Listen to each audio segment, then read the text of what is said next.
வணக்கம். செல்வகுமாரின் முக்கடல் காற்று பற்றிய அறிவிப்பும் இலங்கைக்கான வானிலை ஆய்வறிக்கையும் 2025 ஏப்ரல் 26 சனிக்கிழமை அதிகாலை நிலவர ஆய்வறிக்கை. முதலிலே முக்கடல் காற்று பற்றிய அறிவிப்பு. அதிகாரப்பூர்வ முக்கடல் காற்று பற்றிய அறிவிப்பிற்கு இந்திய வானிலை ஆராய்ச்சித்துறை அறிக்கையை பார்க்கவும்.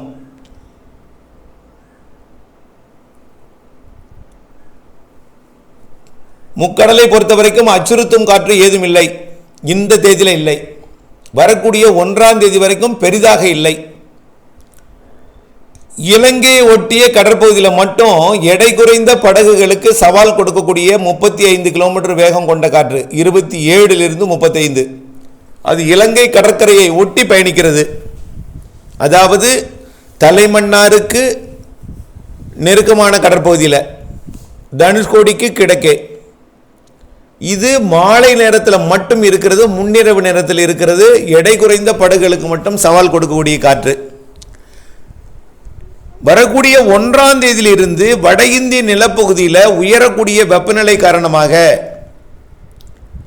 அங்கே ஏற்படக்கூடிய குறைந்த அழுத்தத்தை நிரப்புவதற்காக தென் அரைக்கோளத்திலிருந்து வலுவான காற்று வடக்கு நோக்கி பயணிக்கும் என்று எதிர்பார்க்கப்படுகிறது.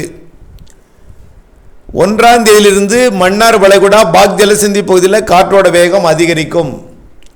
பொதுவாக சித்திரை வைகாசி மாதங்களில் வீசக்கூடிய காற்று தான் இது. இந்த நாட்களிலே தொடர்ந்து இருந்து கொண்டிருக்கும். சற்று வீக்காக இருக்கு. வரக்கூடிய நாட்களில், அதாவது சித்திரை மாத 15 தேதிக்கு மேல் 1ஆம் தேதியிலிருந்து, அதாவது மே 1 வலுவாக தெற்கு திசையிலிருந்து வடக்கு திசை நோக்கி, அதாவது குமரி முனை தொட்டு திருநெல்வேலி தூத்துக்குடி ராமநாதபுரம் கடலோர கடற்கரையை தொட்டுக்கொண்டு புதுக்கோட்டை மாவட்டம் மற்றும் டெல்டா மாவட்டங்கள் கடற்கரை வழியாக, டெல்டாவின் தெற்கு பகுதி வழியாக, டெல்டாவின் ஊடாக கடலூர் மாவட்டம் வரைக்கும் கிழக்கு கரையோரமாக பயணித்து வடகடலோரம் வழியாக ஆந்திர பிரதேசம் மற்றும் ஒடிசா, அதிலிருந்து அப்படியே உள்ளே நுழைஞ்சிடும் வட இந்திய நிலப்பகுதிக்குள்ள. இப்படிப்பட்ட காற்று பொதுவாக நிகழ்வு எங்கே இருக்கிறதோ அந்நிகழ்வை நோக்கி தென்மேற்கு பருவமழை காலத்தில் பயணிக்கும். தென்மேற்கு பருவமழைக்கு முன்பே கோடை மழை காலத்தில் கூட சூரியன் குத்துக்கதிர் வடக்கே போனதும் குறைந்த அழுத்த பகுதி ஏற்பட்டதும் வட இந்திய நிலப்பகுதியை நோக்கி காற்று பயணிக்கும். ஆக சூரியன் குத்துக்கதிர் நேற்றைக்கு முன்தினம் 24ஆம் தேதி சென்னையிலும், 25ஆம் தேதி திருவள்ளூரிலும், 26ஆம் தேதி ஆந்திர பகுதியை நோக்கி சூரியன் குத்துக்கதிர் சென்று விட்டது.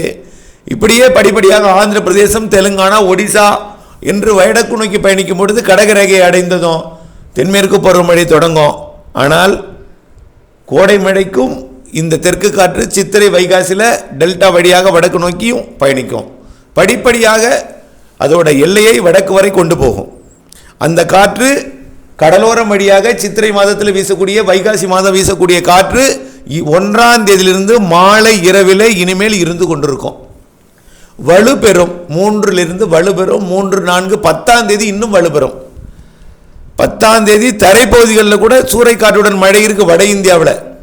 இதனால தரைப்பகுதி வழியாக, தரைப்பகுதியை தொட்டும் தரை ஏறியும் தெற்கிலிருந்து போகக்கூடிய காற்று அவ்வப்பொழுது உள்ளே நுழைந்து தான் வெப்பச்சலன இடிமழை பொழிவை தமிழ்நாட்டில் ஏற்படுத்த போகுது. அதுவும் அதே காற்று தான். ஆக மே மாதம் ஒட்டுமொத்த வங்க கடலோரம் சித்திரை வைகாசியில் வீசக்கூடிய காற்று தொடர்ந்து மதியம், மாலை, இரவு, நள்ளிரவிலே வலுவாக இருக்கும். காலை நேரத்தில் கொஞ்சம் குறைவாக இருக்கும். மீண்டும் வெயில் அடிக்க, வெயில் உயர உயர உயர உயர 11-12 மணிக்கெல்லாம் இன்னும் தெற்கு திசை காற்றோட வேகம் கூடும். மாலை இரவில் வலுவாக இருக்கும். இந்த காற்று இப்பொழுது இல்லாமல் இருக்கிறது, தொடங்க போகிறது 1ஆம் தேதியிலிருந்து. இது மீனவர்களுக்கு அச்சுறுத்தலை கொடுக்கும். கண்டிப்பாக தடை விதிக்கக்கூடிய நாட்கள்லாம் இருக்கிறது என்பதை தெரியப்படுத்த விரும்புகிறேன். தூத்துக்குடி கொழும்பு, தூத்துக்குடி மாலத்தீவு, தூத்துக்குடி லட்சத்தீவு இடைப்பட்ட சரக்கு போக்குவரத்திற்கும் சில நாட்கள் அச்சுறுத்தலை கொடுக்கும். வரக்கூடிய 1ஆம் தேதியிலிருந்தே 3ஆம் தேதி கண்டிப்பாக இருக்கும். குறிப்பாக இந்த தூத்துக்குடி கன்னியாகுமரி இடைப்பட்ட கடற்பகுதியில் தான் கொஞ்சம் கூடுதல் காற்று இருக்கும். அப்புறம் மாலத்தீவு அருகே இருக்கும். ஆக 1ஆம் தேதியிலிருந்து அச்சுறுத்தும் காற்று இருக்கிறது என்பதை நினைவில் கொண்டு தூத்துக்குடி கொழும்பு, தூத்துக்குடி மாலத்தீவு, தூத்துக்குடி லட்சத்தீவு இடைப்பட்ட சரக்கு போக்குவரத்திற்கு வானிலை ஆய்விற்குடன் இணைந்திருந்து அறிந்து திட்டமிட்ட பணி செய்திட வேண்டும். அடுத்தபடியாக இலங்கைக்கான வானிலை ஆய்வறிக்கை.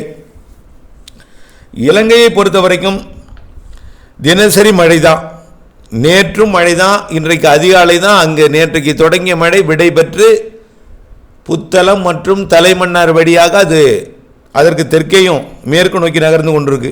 இலங்கையோட கிழக்கு கரையில் தொடங்கிய இடிமழை மேற்கு கரைக்கு நகர்ந்து தற்பொழுது மன்னார் வளைகுடா பகுதியை நோக்கி நகர்ந்து கொண்டிருக்கு.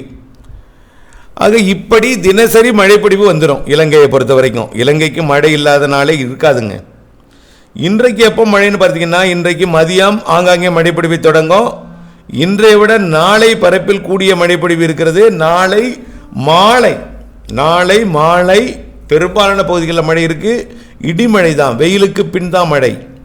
இப்படி 28, 29 எல்லா நாளும் மழை இருந்துகிட்டே இருக்குங்க. 28, 29 பரவலும் கூட கனமும் கூட. பெய்யும் இடத்துல வலுத்து பெய்யும், ஒதுக்குதல் இருந்தாலும் பெய்யும் இடத்துல வலுத்து பெய்யும்.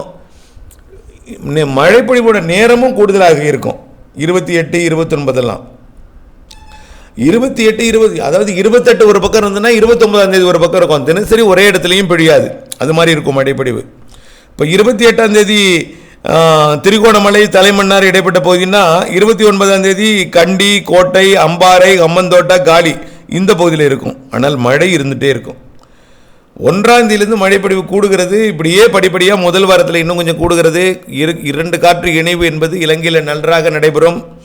வரக்கூடிய மே மாதத்திலையும் அக்னி நட்சத்திர காலத்திலையும் வெயிலுக்கு பின் இடிமழை பொழிவு கண்டிப்பாக உண்டு. ஆகவே இலங்கைக்கு மழை இருந்து கொண்டே தாங்க இருக்கும். ஆனால் ஒரே இடத்துல தினசரி பெய்யாது. ஒரு நாள் அம்மந்தோட்டா காலின்னா அடுத்த நாள் கண்டி, அம்பாறை, கோட்டை, அடுத்தது தலைமன்னார், திரிகோணமலை, முல்லைத்தீவு, இப்படி அடுத்தது பார்த்தீங்கன்னா வடக்கு கிழக்கு மாகாணங்கள் யாழ்ப்பாணம், காங்கேசன் துறைக்கும் உண்டு மழை. இப்போவே டெல்டாவிற்கு மழை பொழிந்து வருகிறது. அது காங்கேசன் துறைக்கு நேற்று இரவு பொழிவை கொடுத்தது, நேற்று மாலை இரவில். இப்படி காங்கேசன் துறைக்கு நேற்று கொடுக்கலன்னா கூட அருகருகே பொழிந்திருக்கிறது முல்லைத்தீவெல்லாம். இப்படி மழைப்பொழிவுகள் தினசரி இருந்து கொண்டே இருக்கும். இலங்கைக்கு முன்கூட்டியே தொடங்கும் தென்மேற்கு பருவமழை சொல்லியிருக்கிறோம். 28, 29 பருவமழை பெரும்பாலும் இலங்கையில் காற்று பகுதிக்கு வருஷம் முழுக்க காற்றே கொடுக்கும். ஆனால் இந்த ஆண்டு காற்று பகுதிக்கும் மழை இருக்குது. ஜூன், ஜூலை சராசரிக்கு கூடுதல் மழை இருக்குது இலங்கைக்கு. ஆகஸ்ட் சராசரி குறைவான மழையாக இருந்தாலும் செப்டம்பர், அக்டோபர் சேர்த்து பெய்துவிடும். பருவமழை தென்மேற்கு பருவமழை பெய்யக்கூடிய இடத்துல சராசரி கூடுதல். பருவமழை காற்று பகுதியிலையும் மழை இருக்கிறது. வடகிழக்கு பருவமழை இந்த ஆண்டு இயல்புக்கு மிகுதியாக இருக்கும் என்று கணிக்கப்பட்டிருக்கிறது. இலங்கை, தமிழ்நாட்டின் கடலோர மாவட்டங்களுக்கும் ஏற்கனவே பல அறிக்கைகள் வழங்கப்பட்டிருக்கிறது. மழை பொழிவு குறித்த கவலை வேண்டாம். மழைநீரை சேகரிப்பதற்கு திட்டம் வகுத்துக் கொள்ளுங்கள். மழைநீரை சேகரித்து கைவசம் நீர்த்தேக்கி கவலை இல்லாமல் விவசாயம் செய்ய முன்னேற்பாட்டுடன் இருங்கள். நன்றி.